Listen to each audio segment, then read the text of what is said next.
Je vous en parlerai, on avait été voir Trangou Rinpoche au Népal, justement par rapport aux consciences et aux sagesses. Et tous les matins, quand on arrivait dans le temple avec lui, il y avait donc un chant qui était c'est la prière à la lignée. Donc pour ceux qui ont le texte, vous pouvez le sortir, et puis on va suivre, on va un peu suivre Florence, en tout cas en ce qui me concerne. Doje chongchen te lunarodon marpa mila chuje kampopa tu sum sheja kunkien karma pa chechi chungye gupai zinanton drita tsersum parden drupasu sablam chagya chelanya Nyame drogen tak pokagula serwa depso kagula manam gupatino nam tajingilo cheno Gomgi Gompasum Paichin Sena Kuna Chachen Me Patong C'est dire de ta Chepe Gonchen Nieku Chen Pa Me Pa Tingilo Me Gu Gomgi Go Sum Paichin Menya Tergo Jepe La Mala Yentu Serwa Depe Gomchena Chemin Me Gu Kewa Jingilo Yang Me Gomgi Nye Chi Sum Paichin Gomcha Tope Nyo Somate Marche Deka Jope Gonchena Gomcha Luton Drelwa Jingilo Namto Nyo Cheku Sum Paichin Chi Yang Mayin Chi Yang Chawala Margaret Chawe Gonchena Gode Yerme Tupa Jingilo Kewa Kuntu Yongala Matong Drelme Chegi Pela Long Chin Satong Lamgi Yunten Razokni Doje Changi Gupan Yudochu Doje Changi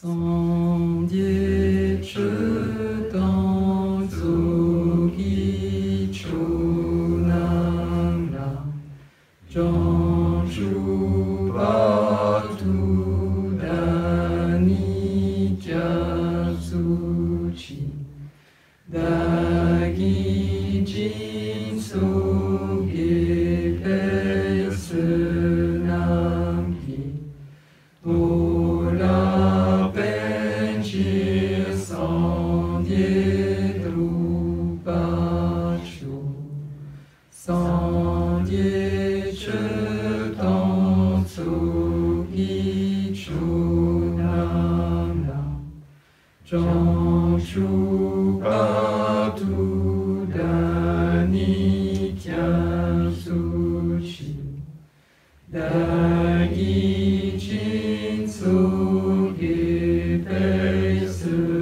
nam ki Do la pen chi san die dru pa chu San die che tang tsu gi chu nam nam Jong shu pa tu da ni kya su chi Da gi jin su ge pe se nam ki Do la pen chi san die dru pa chu Merci. Voilà, on commence, c'est une façon de bien commencer la rentrée. Alors il ne faut pas s'y tromper, ici c'est très ouvert, oui. Il y a parmi vous des bouddhistes confirmés, et puis des personnes qui ne le sont pas forcément. Donc quand on fait ce genre de prière, il faut vraiment avoir en tête que on s'adresse à des personnes qui étaient exactement comme nous. Et notre copie conforme, mais il y a quelques temps, il y a quelques siècles, ça date pour nous, c'est Moyen-Âge, c'est très très ancien. Et c'est des personnes qui cherchaient à se libérer. Ouais. C'est comme des étudiants, des fois je dis c'est comme dans les universités, c'est des étudiants qui sont en avance sur nous. Donc il n'est surtout pas dans notre propos, en partageant ces chants avec vous, d'essayer de faire un prosélytisme quelconque, c'est surtout pas ça. C'est de respecter ces personnes et de les invoquer, parce que c'est notre copie conforme. C'est des gens qui, à leur époque, ont connu ce que nous connaissons, nous, sous d'autres formes, bien sûr. Et c'est des personnes qui, exactement comme nous, ont décidé qu'elles pouvaient modifier les choses, changer, se libérer de leur conditionnement, trouver la réalisation. Et elles ont suivi un chemin que peu ont suivi jusqu'au bout. Genre Christophe Colomb, vous voyez. C'est-à-dire quel que soit l'état de la mer au continent. Et ils sont arrivés au bout. Et donc c'est une sorte d'hommage qu'on leur rend, et c'est aussi une sorte d'invocation, puisque quelque part dans l'espace où ils se trouvent, j'ose espérer au-delà d'un espace-temps, ils sont pas très loin de nous finalement. C'est joli, non, en tout cas, comme chant. Alors vous imaginez, tous les matins, nous on commençait la journée avec ce chant, avec Trangpo Rinpoche. On avait été voir Trangpo Rinpoche, alors certains le savent, mais je le redis, on avait été voir Trangpo Rinpoche pour lui demander l'autorisation d'utiliser le livre qu'il a écrit, hein, c'est celui-ci, sur les consciences et les sagesses, pour des conférences ou des enseignements, ou à Vajradharaline, ou ici, ou ailleurs. Et donc il avait donné son accord. Mais j'insiste sur le fait que c'est pas du tout évident que des grands lamas disent « Ok, vous pouvez le faire ». Moi j'ai vu des exemples où ça ne se passe pas du tout comme ça. Et pourtant, ni Florence ni moi-même on est lama. Vous voyez, on n'est pas lama ni l'un ni l'autre. C'est des robes de pratiquants. Pas robes de pratiquants. Ouais, c'est trop chaud pour la robe de pratiquant. C'est robe de pratiquant cachot. Peut-être c'est tout mot. Donc, normalement, c'est un cadeau. Vous savez, quand Trungpa Rinpoche, c'est un très grand lama. Hein, il dit oui, vous pouvez le faire. Et moi j'étais content parce que dans ce livre, il y a 1000 choses. Je vais en parler après, mais il y a des trésors tellement beaux qu'on n'a qu'une envie, c'est de les partager. Mais comme on est exigeants tous les deux, on ne s'est pas arrêté là. Il faut mettre la pression sur les grands lamas. Il ne faut pas hésiter. T'es d'accord? Faut bien. Donc on a été plus loin dans nos demandes et on a fait une demande très particulière, c'est de dire bon d'accord, c'est super, merci.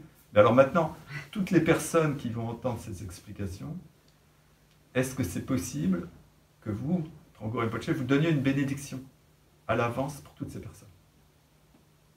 Et donc il a encore dit oui. Il est comme la Magurma, il dit oui, il est très gentil. Il a dit oui et il a fait une bénédiction. Donc ça veut dire que pendant ces quelques journées, vous avez sur vous la bénédiction de Trungpa Rinpoche pour que ces textes vous soient utiles et vous permettent d'avancer pour votre bien à chacun. Et aussi le bien de tous ceux que vous croiserez ensuite. Au Garden Blues ou ailleurs, dans d'autres circonstances, quelles que soient les circonstances. Sur Internet, chacun dans vos activités. Oui. Donc c'est quelque chose. Là aussi, c'était vraiment une grande joie qu'il ait donné cette bénédiction. Alors maintenant, le texte des 8 consciences et des 5 sagesses, il a été écrit par Karmapa, qui est à l'origine de la lignée Kagyupa. C'est une des grandes écoles. Au XIVe siècle. Et quand j'ai lu le livre, quand j'ai médité dessus, j'ai trouvé que c'était assez fantastique parce ça explique tellement de choses. On peut tellement comprendre son quotidien quand on a ces enseignements. Mais surtout, on sait précisément comment réagir à notre quotidien, à ce qui nous arrive. Et c'est ce partage-là qui me semblait intéressant. Parce que c'est une question qu'on peut tous se poser, surtout dans des moments comme la période dont on traverse. On peut se demander pourquoi, quel est le sens de tout ça, vous voyez. Et puis on peut se dire, même nous, des fois, comment réagir. Mais c'est vrai, quand on confie son mental, et finalement, on oublie son mental et on repose dans la méditation avec confiance, les réponses viennent d'elles-mêmes, assez facilement, finalement. Et dans ce livre, il y a justement, à mon sens, il y a quelques clés justement pour arriver à trouver ce genre de réponse et vivre bien au quotidien.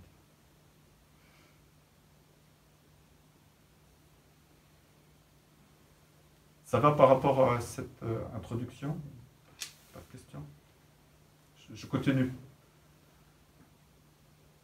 Parce qu'on a un programme très dense, donc il faut que j'avance. Et juste une précision donc, pour certains d'entre vous qui ne sont pas venus encore ici.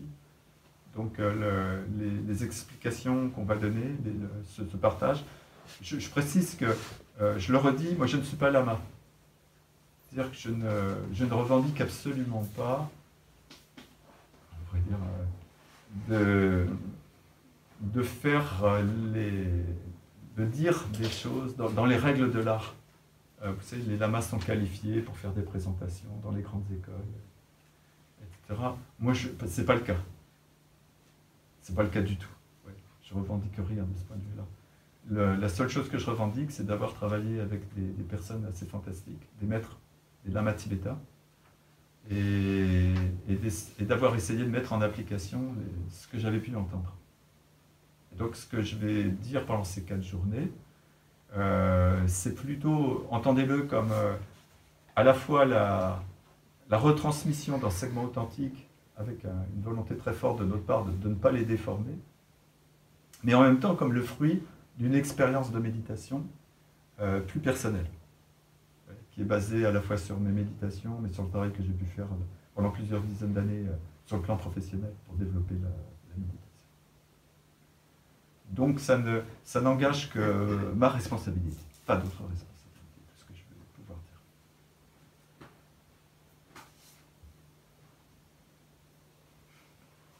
dire. Et je pense que les grandes écoles sont tout à fait nécessaires et utiles, parce qu'elles permettent de rencontrer des personnes qui portent des traditions authentiques, et donc de bénéficier de cette transmission. Mais en même temps, pour moi, les grandes écoles, c'est aussi quelque part un peu... Ça ferme un petit peu, vous voyez, ça ferme un certain nombre de possibilités. C'est pour ça qu'en ce qui me concerne, j'ai pris refuge dans plusieurs écoles. Donc je peux bénéficier de sources un peu différentes. Mais c'est vrai que de cœur, je suis rattaché à l'école qui est du vous savez, à Lama Gurmé, au Karmapa. Et pourquoi? Parce que c'est l'école de la pratique.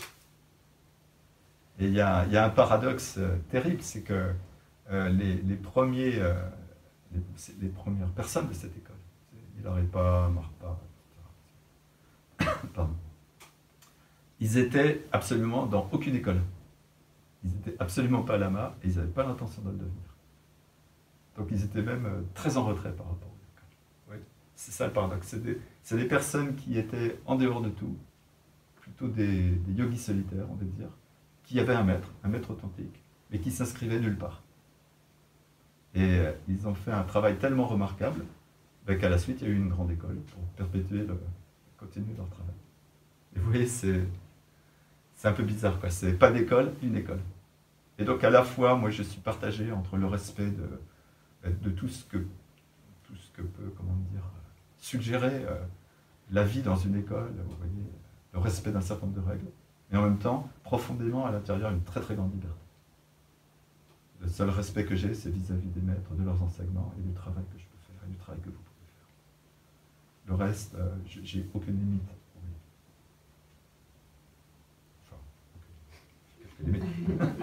Disons que j'ai la chance d'avoir beaucoup de liberté, et la compréhension des lamas avec qui je travaille, et ça c'est un cadeau. Ça va, ça aussi, cette introduction, mais c'est bien précisé.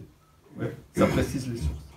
Il y a à la fois une volonté de respecter l'authenticité des enseignements, et aussi une volonté d'être vraiment très, très ouvert à tout le monde, à notre époque, à une façon différente de voir, en intégrant une réflexion, y compris parfois, par moments, des réflexions sur les neurosciences, sur la physique quantique. Enfin, tout ce qui va permettre de bien comprendre le sens de ces enseignements. Donc, en fait, avant de rentrer dans le vif du sujet, il faut que je le fasse parce que j'en ai besoin pour qu'on puisse se comprendre. Surtout qu'il y a des personnes nouvelles, je pense à Rodrigue, mais il y en a d'autres parmi nous, que je vois pour la première fois et qui n'ont pas encore travaillé ensemble. Donc je vais revoir deux schémas qui sont des schémas extrêmement basiques, mais qui nous permettront de travailler pendant ces 4 jours. Donc je vais les passer relativement rapidement, il y en a pour un petit moment quand même, peut-être avec des détails qui ne sont pas donnés d'habitude sur l'un et sur l'autre. Donc pour les anciens, soyez très vigilants, le jeu c'est de repérer les nouveaux détails.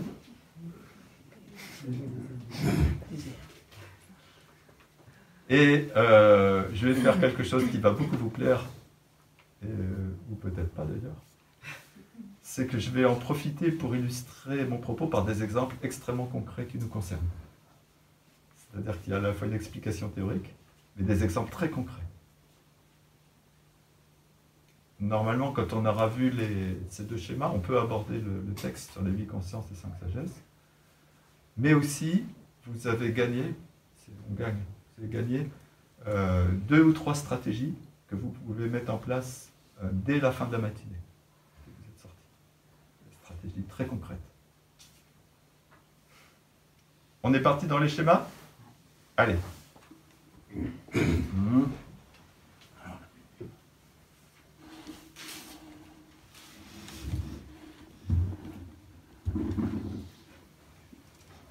C'est pas grand, c'est tout petit. Mike Curry, il disait, quand il est venu à l'inauguration, il disait au Tibet, les temples, au Tibet, hein, vous savez, il y a des temples 5000 personnes.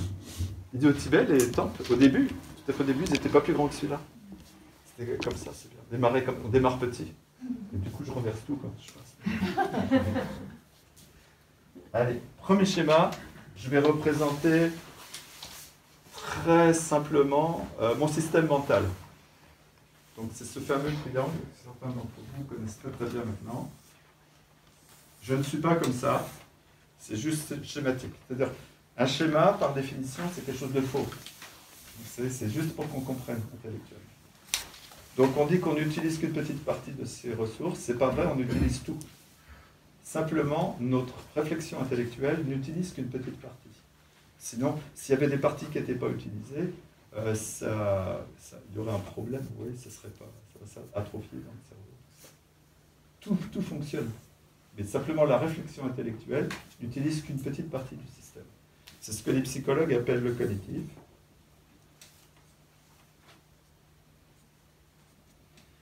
Et à l'intérieur, je fais des petites étoiles. Donc, comme vous le savez tous, ou comme vous le devinez pour les gens qui n'ont jamais vu le schéma, ces petites étoiles sont des neurones. Neurones. Un neurone. Et ces neurones sont rassemblés ensemble. Si je suis dans une activité, ça crée des connexions, ce qu'on appelle des connexions interneuronales. C'est-à-dire, bon, le petit truc que je fais en général, que tout le monde accroche bien, c'est si je demande à quelqu'un, si je vais demander ça, allez, involontaire, 3 fois 48, ça fait combien?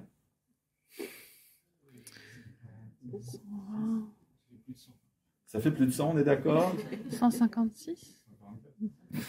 Je crois que c'est un peu ça, vous voyez. Mais si on regardait ce qui se passe dans votre tête, il y a des parties du cerveau qui se mettent en activité, c'est-à-dire qu'il y a des connexions qui se font entre les neurones. Si je vous demande ce que vous avez mangé hier soir, c'est une autre partie qui va se mettre en activité.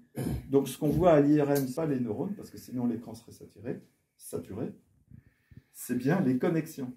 C'est-à-dire en fonction d'une activité, il y a des parties qui se mettent en route. Ça va quand je dis ça, c'est clair? Mais attention, les petits traits verts que j'ai représentés, non seulement ce sont les connexions, mais il faut aussi entendre, ce sont nos conditionnements. Vous savez, la façon dont on a de construire des raisonnements. Par exemple, si je soumets un problème à Jean et à Heidi, je suis sûr qu'ils trouveront tous les deux la solution, mais peut-être pas de la même façon. Pourquoi? Parce qu'on est chacun différent. Et donc, on a des façons de raisonner. Donc, ces traits verts représentent aussi nos façons habituelles de raisonner. Et aussi, donc, nos conditionnements. Puisqu'on est conditionné, on le verra plus tard, d'une certaine façon, quoi.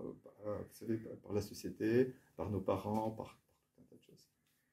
Donc, ça va, j'insiste pas plus sur le code. Donc, il y a un autre étage, par exemple, ce qu'on appelle les fonctions automatisées. Alors, les fonctions automatisées, c'est quoi? Ben, je suis capable de vous parler sans tomber par terre.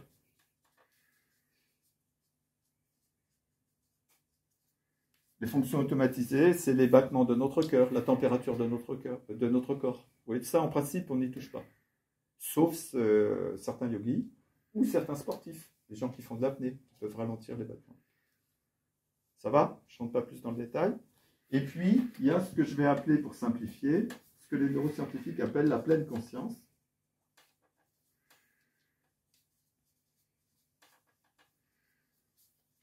La pleine conscience, c'est-à-dire, vous voyez la différence entre pleine conscience et cognitif?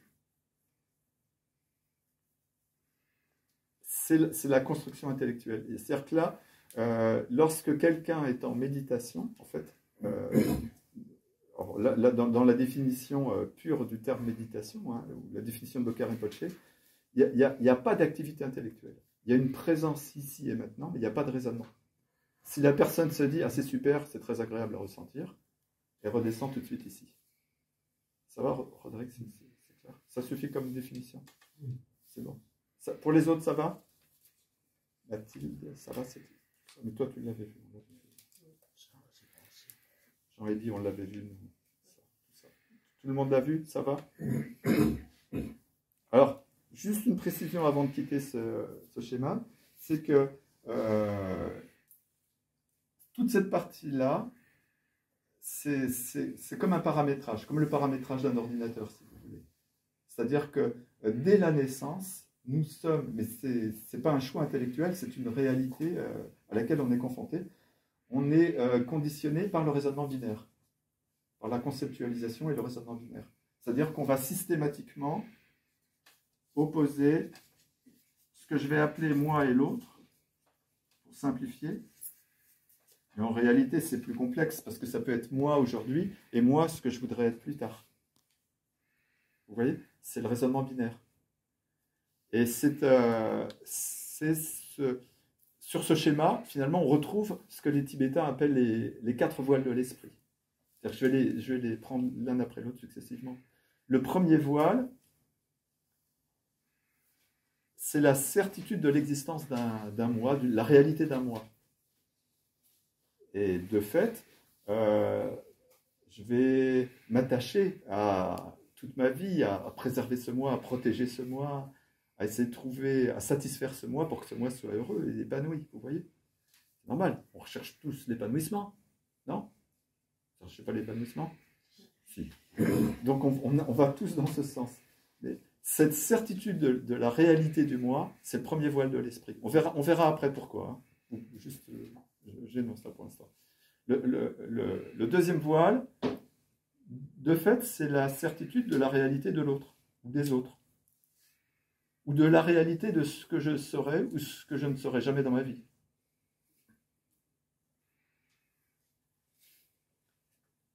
Le troisième voile, ça naît de la relation entre l'un et l'autre.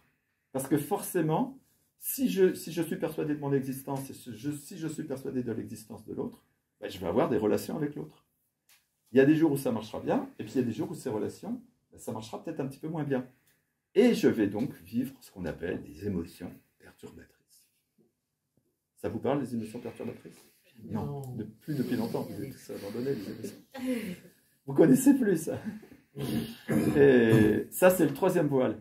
Mais vous voyez, c'est pour ça que je vous dis, c'est aussi, ça peut être aussi entre une frustration entre ce que je suis et ce que j'aimerais être.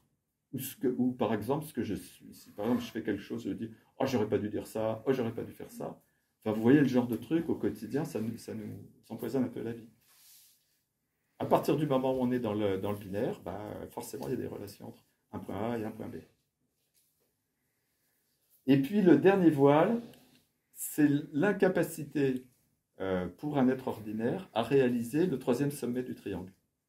C'est pour ça qu'il y a certaines grandes religions, des religions authentiques, qui refusent de donner un nom à Dieu. Pourquoi?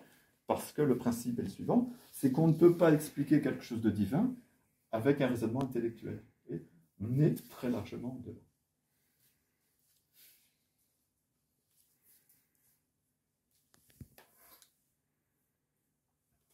Et alors, ce qui va nous intéresser plus particulièrement aujourd'hui, c'est comment, dans une logique de libération, si on peut dire, de réalisation, à quel problème important on va être confronté et comment on peut y réagir. Et il faut savoir, celui qui cherche à se dégager de ses conditionnements et à réaliser ce qu'il est profondément, vous voyez, au-delà de tout conditionnement, va être confronté, à mon sens, à 2 obstacles importants. Donc je vais les prendre l'un après l'autre. Le premier obstacle, il se trouve à ce niveau-là, et il correspond au fonctionnement du système mental et de la partie cognitive. C'est-à-dire que si quelqu'un s'assoit pour méditer, la personne peut constater, peut-être pas la première minute, mais par la suite, que c'est un peu la tempête à l'intérieur. Je pense que vous voyez tout ce que je veux dire. Et ça bouscule, ça bouscule, ça bouscule. Quoi qu'on fasse, ça fonctionne comme ça. Tous les êtres humains vivants fonctionnent de cette façon. Et donc il y a une tempête permanente. Là aussi, je développerai plus un petit peu tout à l'heure. Mais c'est cette tempête permanente qui ne dépend pas de nous, mais de notre paramétrage, qui est un véritable obstacle pour réaliser quelque chose de plus profond en nous. Ouais, je pense que vous comprenez bien tout ce que je veux dire. Chacun d'entre nous, ici dans cette pièce, a une aspiration, quelle qu'elle soit, quelle que soit sa forme, et un désir très profond de réaliser quelque chose. Et si on s'assoit pour méditer, ça va être un problème. C'est qu'il y a certains jours, ça marchera bien, et puis d'autres jours, ça marchera beaucoup moins bien. Il y a certains jours, on aura des certitudes, et d'autres jours, on aura finalement des certitudes un peu différentes. Oui, c'est ce qui est extrêmement perturbant. Oui, c'est un obstacle très important. Donc on va en parler dans les 8 consciences. On va en parler ensuite dans les 8 consciences. Ça, c'est le premier problème auquel on est confronté. Mais il y a un second problème qui se trouve ici, à ce niveau-là. C'est-à-dire que quelque part, tout ce qui nous arrive, consciemment ou inconsciemment, on va le ramener à soi.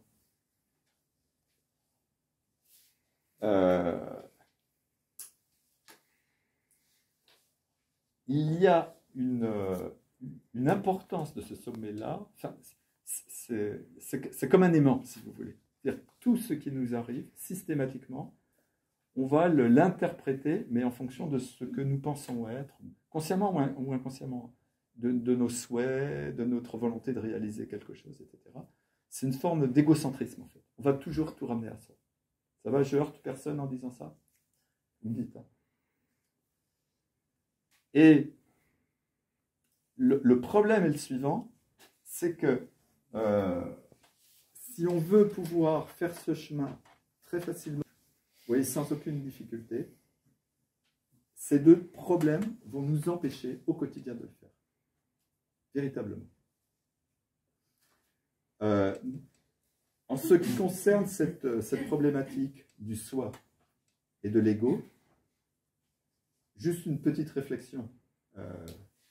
Pour casser ce conditionnement, une stratégie consiste à privilégier l'autre.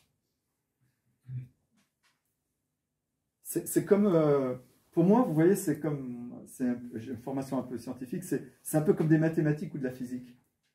C'est-à-dire, si je contrebalance cette force par une force opposée, je m'élève. Je ne sais pas si c'est clair ce que je suis en train de dire. C'est-à-dire, je pense à des gens comme Sœur Emmanuel ou autres, c'est-à-dire, plus la personne va se consacrer à l'autre, moins elle va finalement focaliser sur ses propres problèmes, et de fait, elle va se rapprocher de ce qu'elle est véritablement, de sa nature divine. C'est acceptable comme... ouais, par tout le monde, hein, c'est-à-dire que plus on se centre sur soi, moins on a de chances de réaliser ça, plus on se centre sur l'autre, sachant que c'est... encore une fois, quelque chose, une réalité un peu illusoire. Hein. Plus on a de chances de réaliser cela. Alors je dis que ce sont des réalités illusoires parce que je vais en parler après dans les consciences. En tout cas, quoi qu'il en soit, en complément de ces deux choses, ce qu'il faut retenir, c'est que ça relève du plan, ce qu'on appelle le plan relatif, et cela du plan absolu. Pour faire très très simple, quand le Bouddha a tourné une première fois la roue des 100 segments, il a expliqué des choses qui étaient de l'ordre du plan relatif, c'est-à-dire comment se conduire correctement avec ceux qui nous entourent. Vous savez, c'est le chemin avec lui obtuple, c'est ça. Et la conduite juste, des choses comme ça. C'est comment faire avec ça. Donc il a prêché, il a expliqué ça. Et ça, c'est le monde relatif. Mais quelques temps après, à ceux qui étaient prêts à l'entendre, il a dit en réalité, c'est plus complexe que ça. C'est plus complexe parce que l'autre, c'est vous. C'est moi qui crée l'autre. Alors je vais aller très vite, hein, Rodrigue, donc, parce que certains sont très habitués, mais donc tu vas suivre à une vitesse grand V. Si Heidi me regarde, mon image vient se plaquer sur sa rétine à la vitesse de la lumière. Ensuite, le long de son nerf optique, il y a des petites cellules nerveuses qui courent très très vite jusqu'à un endroit de son cerveau où elle traite l'information et donc elle finit par créer une représentation. Et donc c'est très clair que dans la tête d'Heidi, en fait, en réalité, la représentation finale, elle ne voit pas. Elle ne traite qu'un paquet de neurones qui correspondent à ma représentation. On est d'accord? Si elle se tourne vers Jean, c'est exactement pareil. Sauf qu'il est plus près, ça ira plus vite, mais c'est exactement pareil. Vitesse de la lumière, c'est pas une grosse différence. Ça veut dire que quelque part, Jean ou moi, dans sa tête, on est exactement de même nature. Mais si elle se tourne vers elle-même, c'est exactement pareil. C'est-à-dire qu'elle va avoir une représentation de ce qu'elle est. Autrement dit, jamais, jamais nous ne voyons une réalité telle qu'elle est. Jamais. C'est impossible. Nous traitons en permanence des représentations. Ça va, je heurte personne en disant ça. Par ailleurs, une petite précision, et ça c'est, vous savez aussi parce que vous avez tous cette formation un peu scientifique, un être humain, ce sont des atomes. Un atome, c'est un noyau et un électron qui tournent autour. Et il y a beaucoup, beaucoup de vide. Donc pour faire simple, un atome, en réalité, c'est 99,99999% de vide. C'est de l'espace vide. Et un être humain, c'est donc 10 puissance 27 atomes. Donc, quand Heidi me regarde, elle voit 10 puissance 27 fois du vide. Non? Oui? Ça va? Je ne rentre pas plus dans le détail, c'est suffisant comme explication? Je pourrais, mais ça va? Ça veut dire que quelque part, ce vide est, enfin, comment dire, on est conçu pour interpréter du vide. Oui? Non? Ça parle ou ça parle pas? Je vais faire un petit détour quand même. Très vite.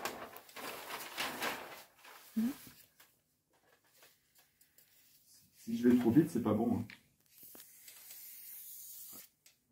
Ça, c'est l'électron. Ça, c'est le noyau. D'accord?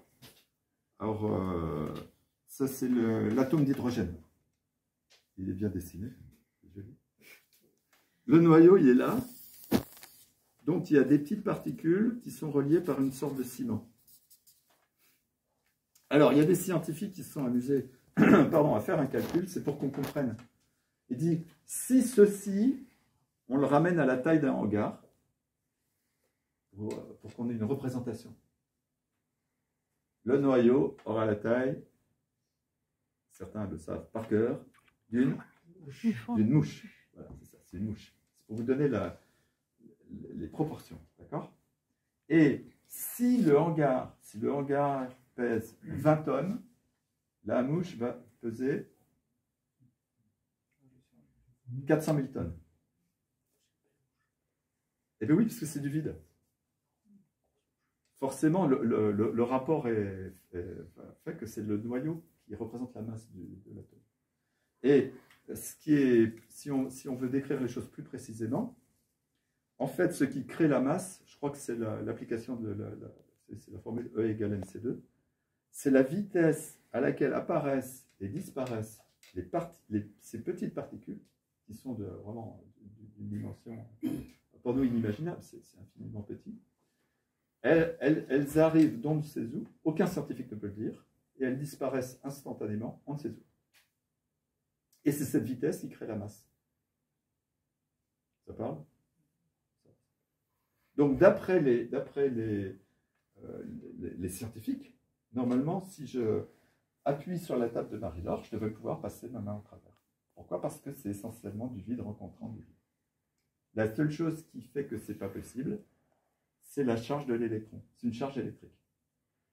C'est à cause de la charge de nos électrons qu'on ne passe pas à travers les murs. Mais autrement, normalement, il n'y aurait aucune difficulté, théoriquement, pour qu'on passe à travers un mur. C'est du vide. C'est du vide. Mais ce que je veux vous faire comprendre, c'est que ce qui est remarquable, c'est que notre système nous permet en permanence de créer des représentations à partir de ce vide. Ouais, c'est-à-dire qu'on peut mettre un prénom, etc. On peut voir quelqu'un, et on est sûr de cette réalité.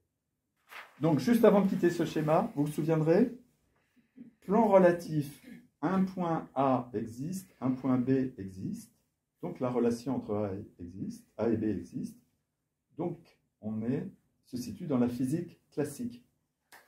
D'accord? Dans l'absolu, ça c'est la physique quantique. Vous savez, dans l'absolu, on est au-delà de l'espace-temps. Vous savez ou pas?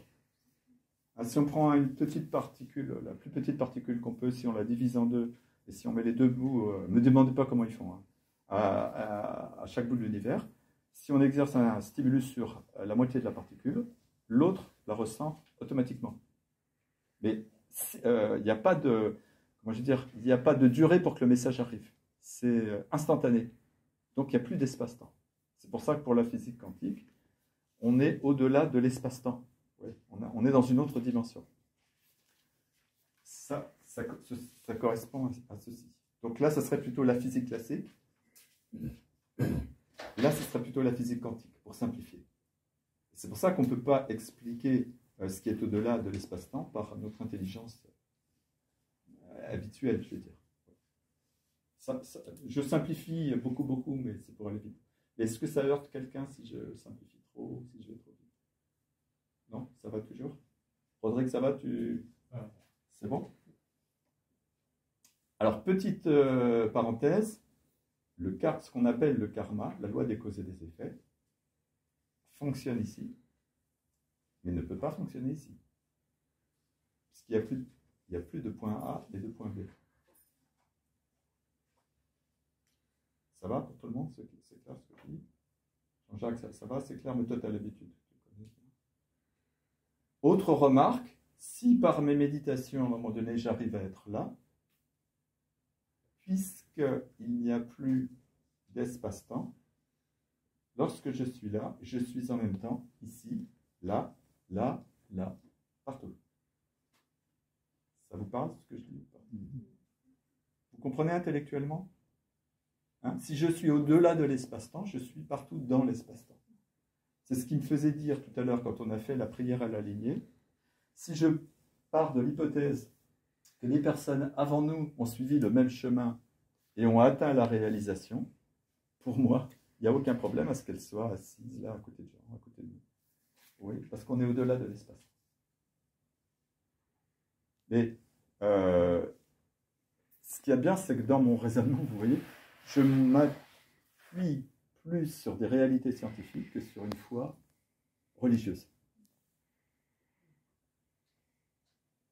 C'est-à-dire que si quelque part j'ai un raisonnement scientifique qui me dit ben, la physique classique ça existe, la physique quantique ça existe, tout ça, ça existe bien et ça correspond à une réalité, ça veut dire que tout ce que je viens de dire est porté par cette réalité et pas par rapport à une croyance. Là, c'est un peu une provocation que je suis en train de faire pour voir. On se comprend bien. Parce que ce qui est incroyable, vous voyez, pour moi, ce qui est incroyable, c'est que intellectuellement, on peut admettre ce que je viens de dire, mais on a une incapacité à le mettre en pratique au quotidien. Par exemple, si je vous dis Milarepa est là à côté de nous, vous dites il est gentil, Pierre. Non? Oui? Mais vous voyez le problème, c'est que quelque part, avec le raisonnement intellectuel, on peut aller très très loin. On peut dire, on comprend quelque part la notion d'espace-temps, finalement, il y a peut-être une réalité au-delà de ça. C'est ce que nous disent en tout cas les physiciens, les physiques quantiques. Il y a une réalité au-delà de ça. Mais on n'est pas capable de le mettre en pratique. Et si on était capable de le mettre en pratique, par exemple du jour au lendemain, on ne souffrirait plus des deuils, on ne souffrirait plus des séparations, on ne souffrirait plus de ce que l'on n'est pas ou de ce qu'on voudrait être. Pourquoi il n'y a plus d'espace-temps? Vous voyez, on est programmé, même si intellectuellement on peut l'admettre, on est programmé pour en souffrir. Oui, non? C'est vrai ce que je dis ou c'est pas vrai? Bon, je laisse ça à votre réflexion. Mais en tout cas, moi, en ce qui me concerne, c'est bien, pour l'instant, une réflexion qui est une réflexion de l'ordre du scientifique, quoi, pour comprendre ce que j'ai dit. On va s'intéresser justement à la description de notre système par le Bouddha historique. Lui, étant un grand méditant, comment a-t-il décrit ce système dont je suis en train de parler depuis tout à l'heure? Il faut savoir qu'à l'époque du Bouddha, on considérait que les êtres étaient comme une maison avec 5 fenêtres, qui avait un petit singe à l'intérieur. Donc il y avait une fenêtre pour chaque sens, et le petit singe va d'une fenêtre à l'autre. Et Bouddha, qui était un grand méditant, il a dit, mais non, c'est pas comme ça. Alors pourquoi il a pu dire ça? Il dit, parce que si c'était comme ça, on ne pourrait pas entendre quelqu'un qui nous parle et le voir en même temps. Vous voyez, ça ne pourrait pas être simultané. Donc c'est de la pure logique, quoi. Et donc, en fait, sa posture était vraiment, déjà à l'époque, il y a plus de 2500 ans, celle d'un scientifique, quoi. Il était assez fantastique. C'est-à-dire que ce qu'il a trouvé dans la méditation, on va le voir maintenant, est quelque chose de remarquable, et en tout cas qui est tout à fait compatible avec les avancées scientifiques de notre époque. Donc, qu'est-ce qu'il a dit, lui? Il a dit, bah, c'est simple, dans mon... c'est simple. Pour un être vivant, il y a un certain nombre de consciences. Alors, quand on dit il y a des consciences, en fait, ce qu'il faut comprendre, c'est qu'il y a des blocs d'éléments de conscience. Il n'y a pas une conscience, c'est pas cloisonné de cette façon-là. C'est plutôt, il y a des éléments de conscience dans notre système. Et il y en a 5 qu'on appelle les 5 consciences sensorielles. Je vais faire de cette façon-là.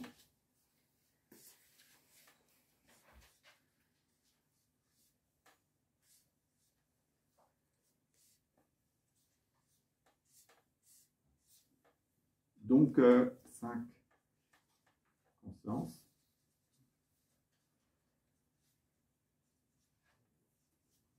Sensorielles.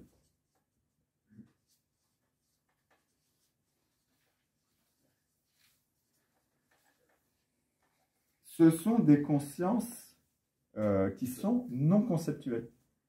C'est-à-dire, si je vois Jean, ou si Eddie me regarde, au départ, il n'y a pas de réflexion particulière. C'est juste une image qui se pose sur la rétine de quelqu'un. Mais après, si je vois Jean pour savoir qu'il s'appelle Jean, c'est parce que je le connais, c'est parce que je l'ai déjà rencontré.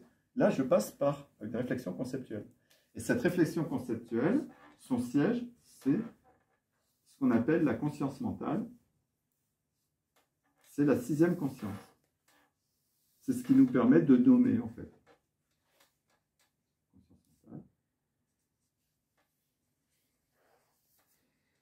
Donc, c'est la 6. On se comprend bien, hein, vous m'arrêtez. C'est-à-dire que ce n'est pas parce que je vois un objet que je suis capable de nommer cet objet. C'est parce que j'ai une conscience mentale, qui est une conscience conceptuelle, que je suis capable d'identifier le nom de l'objet. Alors, d'emblée, précisons que tout ce qui va être écrit, là sur cette page, absolument tout, relève de l'immatériel. Ce n'est pas matériel. C'est sur un autre plan. Vous vous souvenez, tout à l'heure, je vous parlais de l'espace-temps. D'une dimension qui n'est pas la nôtre. Espace-temps. Et la seule partie commune, elle est ici.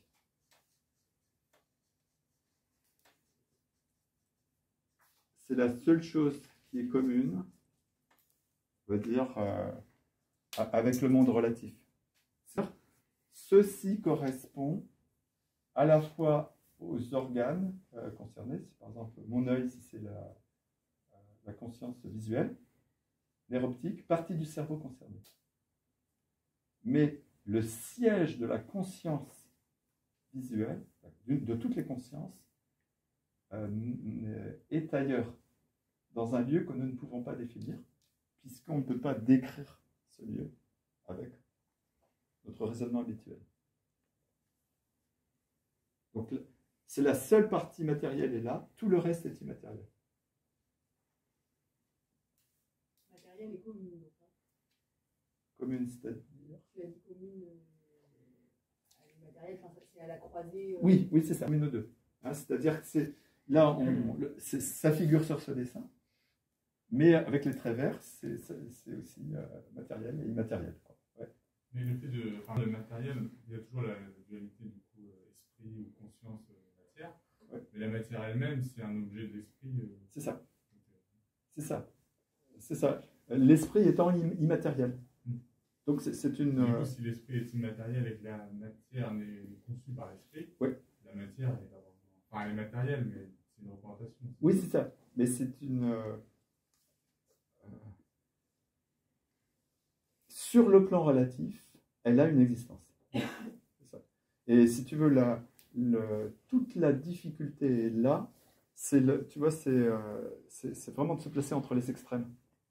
C'est-à-dire, si on pensait qu'il n'y avait pas de réalité sur le plan relatif à cette matière, alors ce serait du nihilisme. Aucune chose n'aurait une réalité.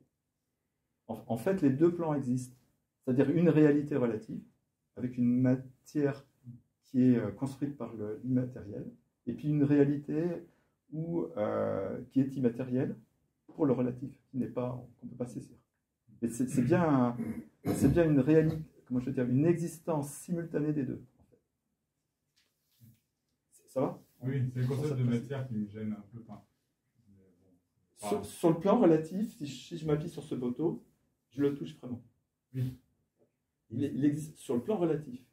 Mais en réalité, tout est créé dans l'absolu par l'esprit. Mais les deux plans continuent d'exister. Mais si tu arrives par la méditation ici, cela devient de fait immatériel. Oui, mais ça n'empêche pas le phénomène d'arriver. Sur le plan relatif. Ouais, il y avait d'autres remarques, oui? Je voudrais que tu repartes du début, parce que comment tu fais la relation entre ce qui est immatériel et une simple petite conscience Alors, on va le faire après. C'est-à-dire, c'est le reste du schéma qui va expliquer la relation. Mais tu Donc, peux pas me réexpliquer les petits traits que tu as fait? les petits traits verts, là, c'est la seule partie commune, si tu veux, avec des consciences immatérielles et une réalité matérielle. Ça correspond à l'œil, le nerf optique, le cerveau. C'est représenté en vert. C'est la seule partie réelle du plan relatif. C'est les petits traits en vert. Alors, ensuite, je vais passer directement à la 8e conscience. Donc, normalement, il y en a une, mais là, vous voyez déjà, normalement, je devrais faire une carrière sur un bûcher. Hein. Mais, sérieux, hein. Parce que là, je suis capable de choquer les gens de façon incroyable. Ça, c'est la 8e conscience, et moi, carrément, je la sépare en deux. C'est la conscience base universelle. Alors, pourquoi je la sépare en deux? D'abord, qu'est-ce que c'est pour expliquer universel? Qu'est-ce que c'est la conscience base universelle? C'est exactement comme un ordinateur, c'est le disque dur de l'ordinateur. C'est-à-dire que tout ce qui rentre ici, c'est-à-dire par exemple des choses que j'ai pu entendre ou voir, etc., va rentrer sur le disque dur de cet ordinateur. Tout ce que vous avez vécu, tout, absolument tout, tout est gravé quelque part en vous. Rien n'est oublié. Et des fois, il y a des personnes à un certain âge qui se rappellent des souvenirs en me disant, mais j'avais complètement oublié ça, j'étais perdu des souvenirs, c'était tout petit. Ouais. Rien n'est oublié. C'est l'inverse d'Alzheimer. Alzheimer, vous savez, n'a pas accès. C'est pas l'inverse, mais ce que je veux dire, c'est que celui qui a atteint la réalisation, de fait, a accès à tout. C'est là que c'est l'inverse d'Alzheimer. C'est pour ça que le Bouddha il savait absolument tout. Parce qu'il a accès à toutes ces informations. Nous, un être ordinaire, une fois que c'est rentré, c'est rentré. Si quelqu'un a été gentil avec vous, ça arrive de temps en temps. Ou si quelqu'un était très méchant, ça arrive aussi de temps en temps. Toutes les vexations, etc., tout est gravé là. Mais le principe, c'est que lorsque quelque chose rentre ici, un jour ou l'autre, quand les conditions sont réunies, ben ça ressort. C'est pour ça que, vous savez, au Tibet et en Inde, c'est un peu des poètes. Ils disent, ça c'est comme des rivières, des fleuves. Il y en a 6. Et ces fleuves alimentent un océan. Et tout ce qui tombe dans l'océan, un jour ou l'autre, remonte à la surface de l'océan. Ça va? Donc, pourquoi moi j'ai fait 2 parties? C'est parce que quand je fais des conférences, il y a des personnes qui croient à la réincarnation et il y en a d'autres qui n'y croient pas. Ça, c'est maintenant. Il va être bloqué pour des problèmes de croyance. Et ça, c'est avant. Alors, j'explique, pour ne pas rentrer dans un débat qui est absolument inutile, voire stérile. Pour les personnes qui ne croient pas, quand je fais une conférence à la réincarnation, je leur dis, ça, c'est votre bagage génétique. Ben ouais. C'est-à-dire que quelque part, la couleur de vos yeux, les pigments de votre peau, mais aussi le cerveau, ce qu'il y a dedans, ce n'est pas apparu comme ça un beau jour lors de votre naissance. C'est-à-dire que quelque part, vous êtes l'expression de la continuité de quelque chose. C'est-à-dire, c'est vos parents qui vous ont transmis ça par la génétique, mais attention, il ne faut pas s'y tromper, les parents, c'est absolument pas l'origine. Puisque vos parents avaient eux-mêmes des parents. Et les parents de vos parents avaient des parents.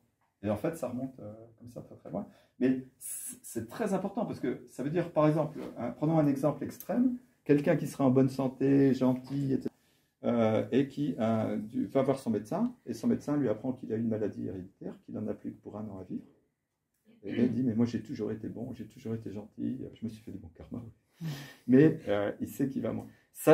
L'origine n'est pas dans ce qu'il a fait, c'est bien avant. Donc ça, c'est pour les personnes qui ne croient pas à la réincarnation. Donc de fait, ils sont obligés d'admettre que quelque part, ce n'est pas le jour de la naissance que tout est joué. Il y a des choses qui existent avant, et que ça va avoir un impact sur ce qui ressort. Oui. Alors maintenant, pour les gens qui croient à la réincarnation, c'est plus simple parce que eux, ils peuvent comprendre assez facilement que c'est le fruit de leurs actions passées qui ressort dans cette vie. Et puis, il y en a toujours qui me disent, mais est-ce que les deux ne seraient pas vrais simultanément? Et ils ont parfaitement raison, je pense. C'est-à-dire que ce sont nos karmas passés qui déterminent nos conditions d'existence actuelles, y compris le choix de nos parents. Bon, c'est un point de vue personnel. En tout cas, je le représente en 2 parties pour pas qu'il y ait des discussions stériles sur la réincarnation, pas la réincarnation. Parce que ça marche ou que ça ne marche pas, la réincarnation, la règle reste exactement la même. C'est-à-dire qu'en nous, on a un potentiel qui va s'exprimer tous les jours et qui n'est pas forcément de notre fait. Prenez l'exemple de la maladie héréditaire dont je parlais tout à l'heure. Ça va, c'est bon? Je continue. Alors vous allez me dire, oui, tu n'as pas parlé de la 7e conscience. Eh bien oui, la 7e conscience, elle est là. C'est ce qu'on appelle la conscience voilée. Et la conscience voilée, elle comprend 2 parties. Le mental immédiat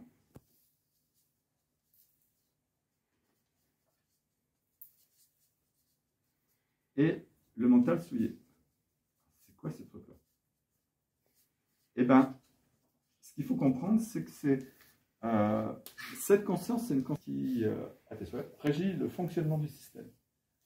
Le rôle du mental immédiat, c'est que si une pensée arrive à la surface de ma conscience mentale, le mental immédiat, immédiatement derrière, ils vont m'en envoyer une autre.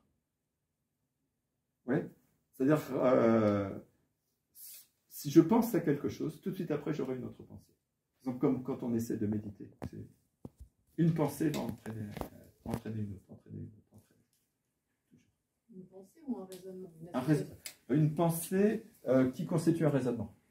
C'est-à-dire, en fait, en réalité, c'est une bonne question, ce sont les pensées qui remontent les unes après les autres, et nous construisons des raisonnements ici.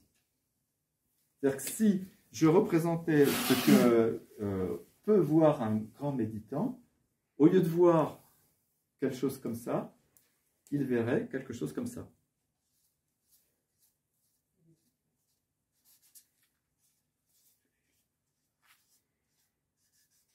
C'est-à-dire qu'il voit une succession de pensées PEN et CES sans les relier entre elles.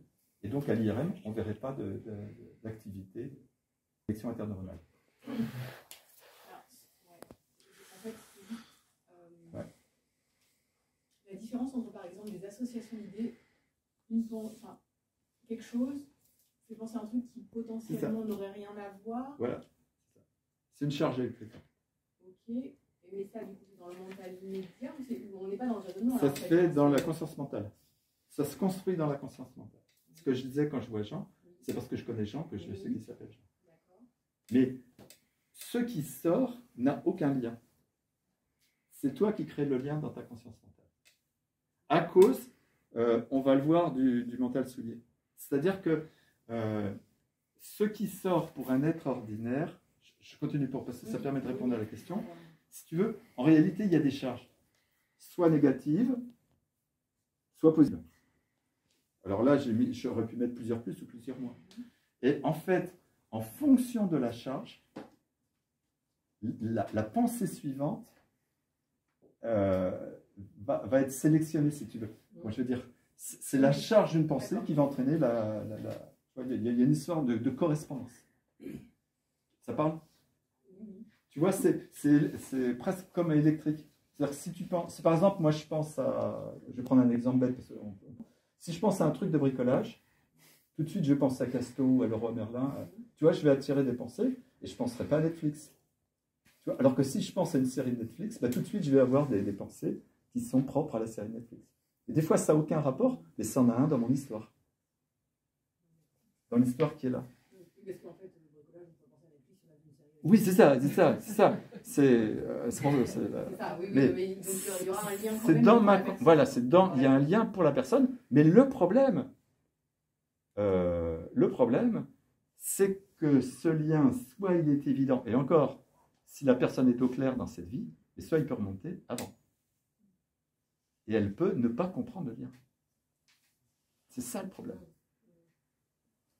Elle le subit.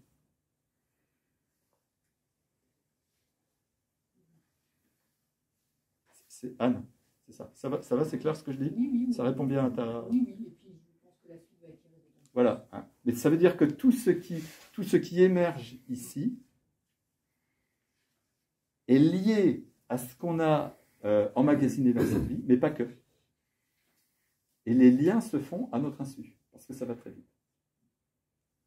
Donc effectivement, le pendant du mental immédiat, c'est le mental souillé. Le mental souillé, c'est ça. C'est-à-dire que lorsque quelque chose rentre dans l'océan, il y a l'événement qui rentre, mais il y a l'émotion qu'on ressent. Et quand ça ressort de la même façon avec l'émotion. Et si c'est quelque chose d'une vie précédente, ben, forcément l'événement, on ne peut pas en avoir le souvenir, mais l'émotion, oui.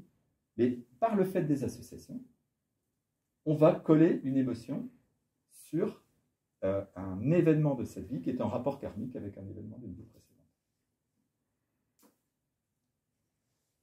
Ça va pour tout le monde ce que je dis? Vous comprenez bien le propos? Ça veut dire que quelque part, sans comprendre pourquoi, à certains lieux, à certains événements, on va ressentir des choses. Ces étiquettes nous échappent complètement. En fait. Ces étiquettes nous échappent complètement. Et ce qu'il faut savoir, c'est que le mental souillé, c'est exactement pour expliquer ça, je dis, par exemple, si tu as ton t-shirt, tu vois, si tu fais une tâche, si tu le ranges dans un placard, si tu le ressors dans 6 mois, il y aura toujours la tâche, dans un an, il y aura toujours la tâche. La tâche est indélébile, après elle ressort avec. Ça, c'est quelque chose qui fonctionne en permanence. Et effectivement, comme je le disais, comme je disais à Anne, quelqu'un qui médite et qui voit, contrairement à un être ordinaire qui voit remonter cela, comme il voit les pensées arriver les unes après les autres, il ne fait pas d'association, il est libre d'association, puisqu'il n'est pas dans le raisonnement. On ne peut pas faire d'association, on peut faire des associations que si on est là. Si on est là, on peut, par définition, on ne fait pas d'association. Est-ce que ce que je viens de dire est clair pour tout le monde? Parce que c'est extrêmement important pour la suite.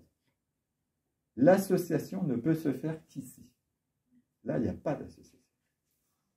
Donc, si la personne est là, ce qui monte, comme il n'y a pas d'association, ça repart, hein, puisque les trucs ne s'autodétruisent pas, hein, ça repart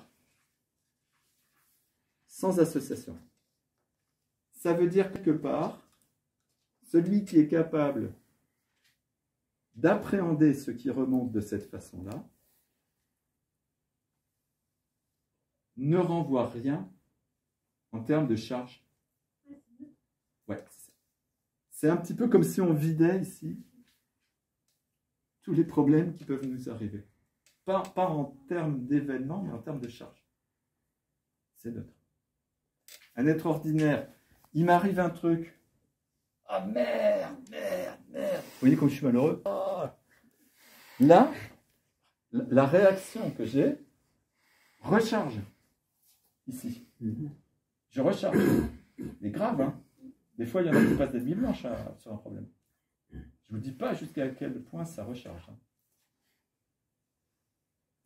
il m'arrive un truc, je le regarde pour ce qu'il est. Ça ne veut pas dire que je le néglige ou que je ne le traite pas. Hein. Je le regarde pour ce qu'il est, ben, je ne recharge pas.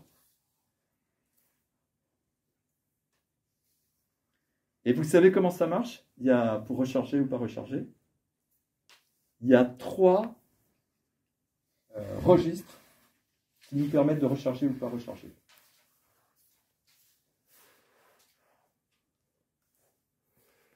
Alors je vais l'écrire parce que comme j'ai dit qu'il y aurait des choses nouvelles sur le... 3 registres.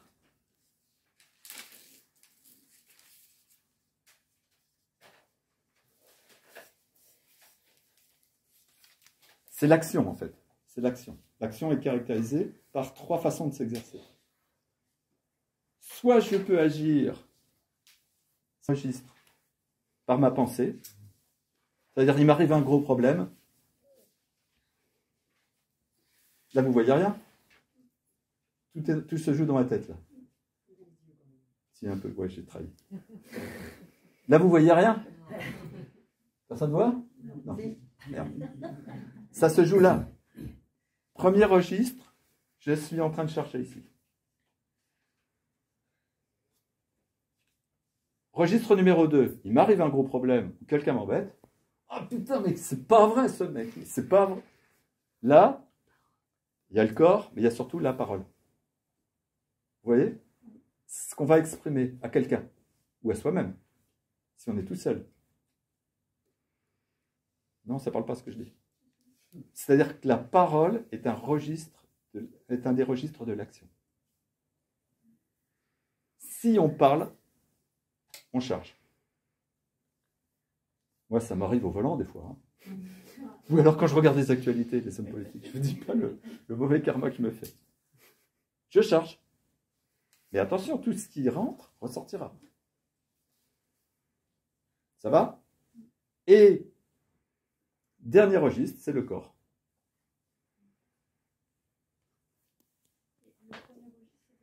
Pensée, parole, au corps. Quelqu'un brille un stop, je lui mets un pain. Pas trop baraquer quand même.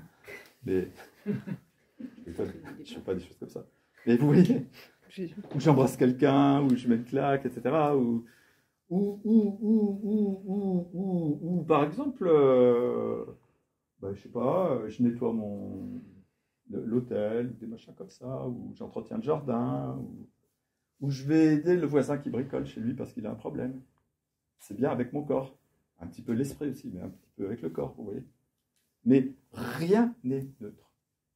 Et il y a 3 registres. La pensée, la parole et le corps. Chaque fois que je suis dans l'action, je charge. Alors, juste pour terminer, 2 précisions sur ce schéma. La première, c'est que lorsqu'on travaille la méditation, en fait, on développe, parce que ça je ne l'ai pas représenté, il y a une partie ici de la conscience mentale qui s'appelle la partie stable. À la limite, j'aurais dû faire les points verts en dessous. Les petites bulles vertes en dessous. Et si je voulais faire un beau dessin. Et là, c'est la partie instable de la conscience mentale. Instable. Un être ordinaire n'utilise pas cette partie. Elle existe potentiellement chez chacun d'entre nous. Mais elle n'est pas utilisée. On n'a pas la capacité. C'est-à-dire on est pris dans des tourbillons et on est dans la partie instable. Quelqu'un qui va développer la méditation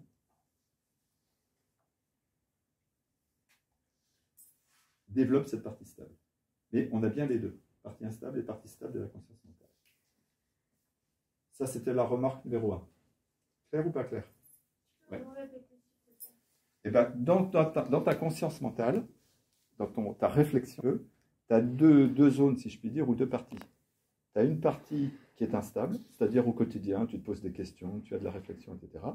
Et puis une partie où tu es stable, c'est-à-dire que là, tu peux voir émerger des choses, mais sans que ces choses t'entraînent. Pour prendre un exemple simple, quelqu'un qui essaie de méditer, il y a des gens qui disent méditer, c'est plus penser, c'est une erreur, hein, bien sûr. C'est une erreur. Tu terrible. Quand il dit, c'est ne plus avoir de pensée. Excusez-moi, ne plus penser, c'est correct. Mais ne plus avoir de pensée, c'est une erreur.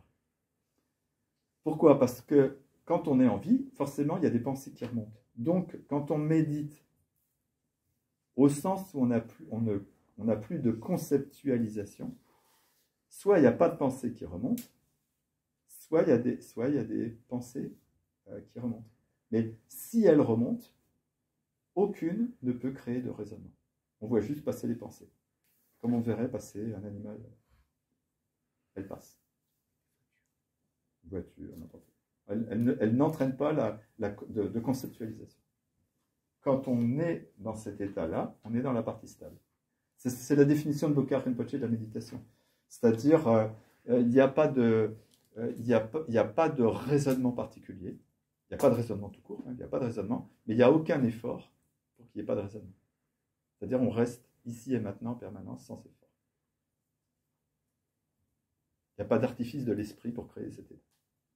Pour reprendre les mots de Bokar. Alors, remarque numéro 2.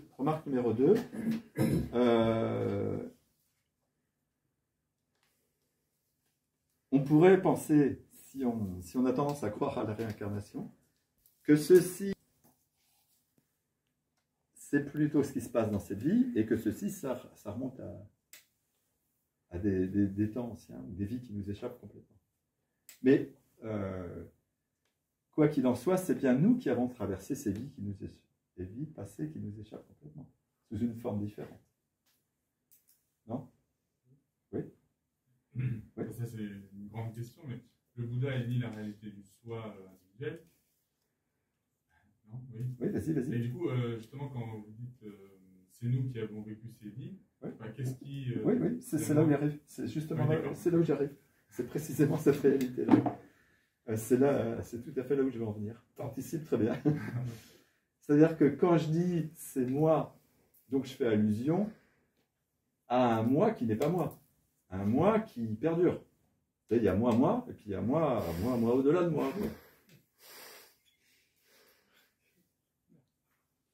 D'ailleurs, lequel je vais privilégier? Le moi actuel ou celui qui perdure dans mes actions, avec mon corps, ma parole et mon esprit? Il faut que j'y réfléchisse. Enfin, bref. Il y a moi actuel et il y a le moi au-delà de ça. Alors, pour comprendre, je ne sais pas si vous avez vu le film, c'est Little Buddha. Vous avez vu Little Buddha, c'est dans ce film-là où il prend une tasse de thé pour expliquer au papa du petit garçon, il dit, voilà, ça, tu vois, ça c'est un être humain, l'âme. Il casse la tasse sur la tasse.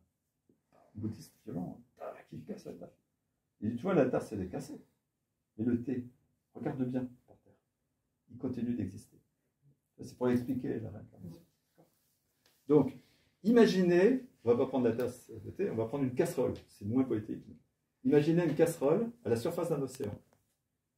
Ça, c'est la casserole. À l'intérieur de la casserole, il y a le moi. Mais pas seulement le moi actuel, le moi profond. Vous suivez toujours? Imaginez qu'à ce moment-là, j'attrape un ouvre-boîte et je fais sauter le fond de la casserole. Je suis à la surface de l'océan. Qu'est-ce qui constitue l'eau? Qui constitue le moi profond? Et c'est ce qu'il y a dans la casserole, c'est ce qu'il y a autour dans la casserole. Il n'y a plus de fond. Où s'arrête la différence entre ce moi profond et quelque chose d'universel? Ça parle ou ça parle pas? Il faudrait que ça va. Le fond de la casserole disparaisse. L'eau est la même dans la casserole et dans l'océan qui l'entoure. Où est la différence entre les deux?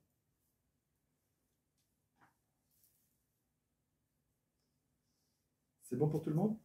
Avec ces deux remarques? Intellectuellement, oui. Donc voilà. Ça va, c'est clair ces deux schémas? Qu'est-ce qu'il y avait dans la casserole avant qu'il y ait de l'eau. Oui, mais qui représentait... Qui représentait mon moi, le moi qui va de vie en vie. D'accord. Y compris le moi de cette vie. Mélanger de la 8e conscience. C'est pour ça que toutes ces consciences, le Bouddha a expliqué que, vous savez, on parle de terre de l'éveil. Et il dit... La 8e conscience, Oui, parce qu'elle est unique, moi j'ai séparé. Et le Bouddha expliquait, c'est les terres de l'éveil, il y a 10 terres d'éveil. Et il dit, même quelqu'un qui atteint la première terre d'éveil, jusqu'à temps qu'il ait l'état de Bouddha, il garde ces trucs-là. Et ça veut dire, mais le mental souillé, c'est l'ego, hein, entre parenthèses. Attention, hein, c'est pas forcément ce qu'il y a dans nos réflexions conscientes. Hein. C'est pas forcément quelque chose de perceptible. C'est quelque chose de programmé qu'on ne voit pas forcément. Hein. Même ceci, quelqu'un qui a atteint les terres de l'éveil, il va le garder jusqu'à un point dont nous parlerons plus tard pendant les 4 jours. Quoi. Et même quelqu'un qui a atteint les terres de l'éveil, il a toujours cela. Il a toujours un ego. Hein. Il a toujours un ego. Jusqu'à temps qu'il ait atteint la réalisation complète. Vous voyez, c'est quelque chose de très très puissant.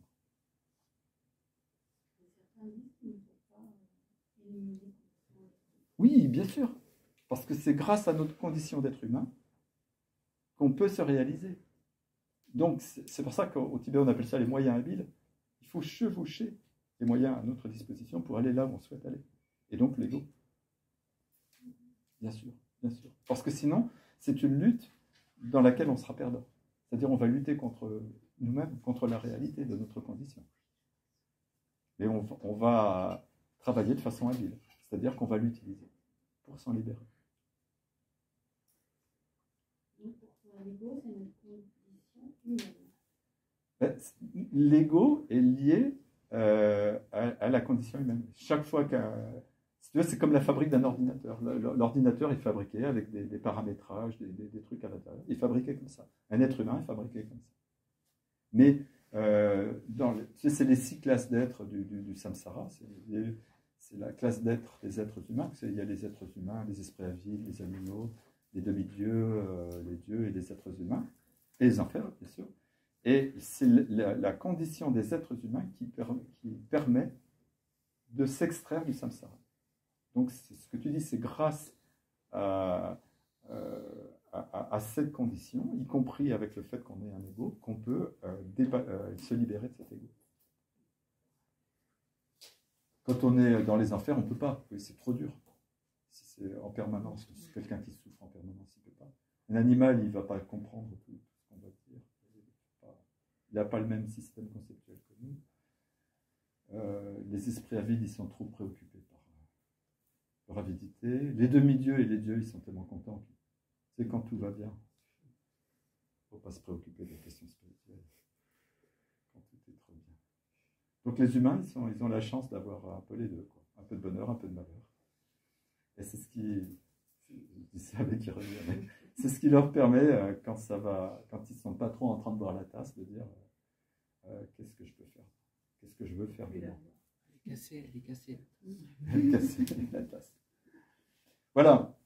Donc c'était les 2 schémas de base. Alors ce que je vous propose, et c'est ça qui va être intéressant, c'est maintenant de voir, ce que je ne fais pas forcément d'habitude, des exemples très concrets de leur application, ou plus exactement de leur non-application au quotidien. Et vous allez voir, vous allez certainement pas vous sentir concerné du tout. Toute ressemblance, exactement, et complètement. Et donc, grâce à ces exemples, on verra 2 stratégies très très puissantes pour se comporter au quotidien. Et en même temps, on aura un bonus, c'est même si on n'y arrive pas à suivre ces 2 façons de faire, c'est un cadeau qu'on arrive quand même au même résultat.